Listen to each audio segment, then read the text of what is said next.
Hello everybody, it's Fonda Rich here with the 10 best albums from 1978. This is the video you all have been waiting for. Apparently, I did my Beatles Mo-Fi video. I thought that was going to blow up. That was going to put me in a new realm with Vinyl Eyes. No, it tanked. I guess you got to know your audience. My audience doesn't give a hoot about the Beatles or Mo-Fi. Either that or the Beatle fans don't want to hear about the Beatles from someone that grew up with the Beatles. They'd rather hear about the Beatles from some yank wanker that knows all about them, but from reading on Wikipedia and whatever. Anyways, before I get started, I'm going to do a shout out. I know some of my shout outs haven't gone so well in the past, like Van Dolen, Anthony AGK, and I can go on. But this guy's a good channel. Amity Tracks. Now, he's been doing some of these best ofs, and he does a really good job. Really cool takes and very good selections. So, yeah, I'm going to leave a link to his video, and I'm going to go right on. Number 10 from 1978 is The Cars. And I figured I would show my Mo-Fi one just to get everybody pissed off. Yeah, The Cars. People have said, oh, it's kind of almost like the greatest hits of The Cars. Well, I have The Cars' first album. I have their second album. And after that, I'm kind of done with The Cars. I mean, Shake It Up. It's okay, but I don't know. For me, all I need is the first two albums. And I think this is probably the better of the two. Though the second one is great. But yeah, it starts off with Let the Good Times Roll. And it's just simple rock and roll. Very catchy beats. Great singing. Great guitar riffs. And yeah. Number 10, dude. Number 9. A little bit of a left turn is The Crash with their first record, The Feeding of the 5,000. This is actually the second pressing. It's called The Second Sitting. This is the one you want to get. The very first pressing, the pressing plant refused to press the first song. It isn't really a song, it's a spoken word, and it's an anti-religious rant. I personally don't agree with it, but I like to have the record intact. Fantastic record. Started that anarcho-punk scene. You could kind of argue this is the first hardcore record. Although next year, I'm sure the first American hardcore album is going to make my top 10. But yeah, this is a great album. The guitars are really raw. The drumming is like a military drum. You know, almost like the snare drum only, you know, like in a military marching band. And the vocals by Steve Ignorant are he's one of my favorite punk rock vocalists. He made it into my 20 top punk rock vocalist. And if you want to know where he fell, you're going to have to watch that video, and I'm going to leave a link down below. Number 9. Number 8 is The Jam, All Mod Cons. Their third album. Though I like the first two, I think this one is probably, well, not probably, it's an improvement. I hate to say the word, a little more mature. For me, that isn't always a good thing. A lot of times when bands get mature, they become boring and they take themselves too serious. That isn't the case with this. The song that got a lot of airplay in LA on K-Rock is A Bomb in Wardorf Street. Fantastic, man. But yeah, the whole darn record, it's not really a weak song on it. Kind of a modern version of The Who with vocals that kind of sound like the Kinks. You know, not the greatest vocals, but great album, dude. Number 8. Number 7, I thought would fare better than 7, but it is a great album. It may be my favorite Ramones, but probably not. You can't really go wrong with the first 4 Ramones albums, and this is their 4th. And yeah, it starts out, I just want to have something to do. Side 2 starts out with I Want to Be Sedated, one of their better songs. And Don't Come Close. I love this. The needles and pins and the slower songs I could do without. Sometimes they work, but more often than not, they really don't. The Ramones. Most people know the Ramones. They either love them, hate them, or whatever. Number 6. And I believe this is her 3rd album. And this is the 3rd time she's made my top 10s. And it's Patti Smith with Easter. And she even made the top 1 in one of my videos. I'm not going to tell you what year. You have to go back and watch all the videos. And I'll leave a link to all of them. No, seriously. This is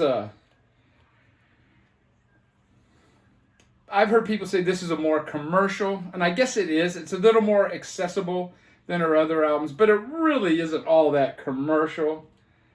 Side 1, probably the better side. It ends with the Rock and Roll Nigger, which it would be a controversial song. I guess it was then. Well, I don't guess. It was then. And it really would be now. But the message is there.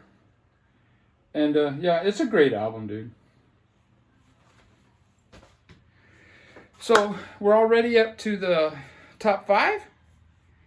Wow, this is going to be fast. Top 5. This is their first appearance in one of my top 10s, and it's Judas Priest. Hell Bent for Leather. This is the US version, which I do prefer over the UK version. The UK version was called The Killing Machine. I guess that title was a little too risque for the US labels. But this has the Green Manalishi on it, Fleetwood Mac song, and because of that, I do prefer this version. This is a great album all the way through. Now, I've considered Judas Priest albums before the 1978, but they always have a few songs that I kind of lackluster, and this one's great all the way through. And this kind of starts the sound which people would later associate with heavy metal, though the term heavy metal was used much earlier. But yeah, this is starting that sound that people associate with that 1980s heavy metal, and it's just it's a great album all the way through. Number 4, one of my favorite albums of the year. Maybe my favorite album of the year back in 1978 when I was actually living the year. And it's Elvis Costello's This Year's Model. His 2nd album.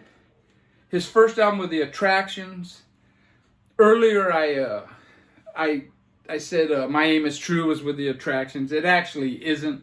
It's with The News, the Huey Lewis Band. But anyways, let's on to this one. Really great album, man. It's kind of quirky. Great lyrics, and some people consider him an angry young man. I don't know, man. He's just a young man, you know. But yeah, really cool album. And what is the last song? Radio, Radio, is it? Yeah, Radio, Radio. They did that on Saturday Night Live, and I believe that got him banned from the TV show. Now we're getting to top 3 territory. One of my favorites, probably my favorite Bruce Springsteen album. It starts off with Badlands, just a kind of a typical song, you know, really good. But then it goes into Adam Ray's Decaying. Just a great hook.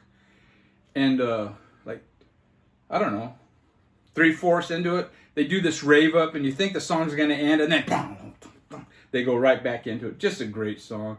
Something in the Night. And then you got Candy's Room. Just a great song. To get to Candy's Room, you got to walk the dark halls of Candy's House, or man, I blew those lyrics, didn't I? See that I'm not a lyrics guy. And then it ends with Racing in the Street. And it starts out, it's a song about, you think it's going to be some jerk off song about racing, and it evolves into much more than that. And yeah, great poet. Side 1 I think is better than side 2. Now, it was pointed out to me, I didn't know this, I've never read his autobiography, that Bruce Springsteen never worked a day in his life.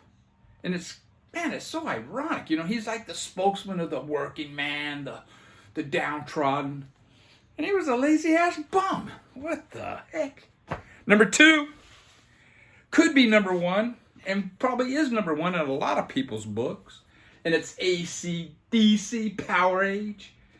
This is their first showing. Now, they did get very close to making top 10 earlier, but this is their first appearance. And the reason why is every song on this is great. It doesn't have a wanker on it. Like some of their other albums, man, they got big balls and they got these, I don't know. They always have some wanker songs. This one, just great all the way through. Great band. They weren't the most versatile in their songwriting. They knew what they did and they did it well. And for me, this is their first great album. And what's number 1? Well, I think it's a great album. It's in the shrink. I'm going to take it off. I'm taking the shrink off. It's Susie and the Banshees, The Scream, her debut album. Now, I've heard people that like her 80s stuff, they hate this. But this had a very unique sound. It had that sound of what would later become post-punk, goth. Just a great album all the way through. It's got that tribal drum beat, great guitars, and Sue, a great vocalist, and the first of many great albums by this artist. So yeah, my number 1, 1978, Susie and the Banshees, The Scream. Take care, everybody.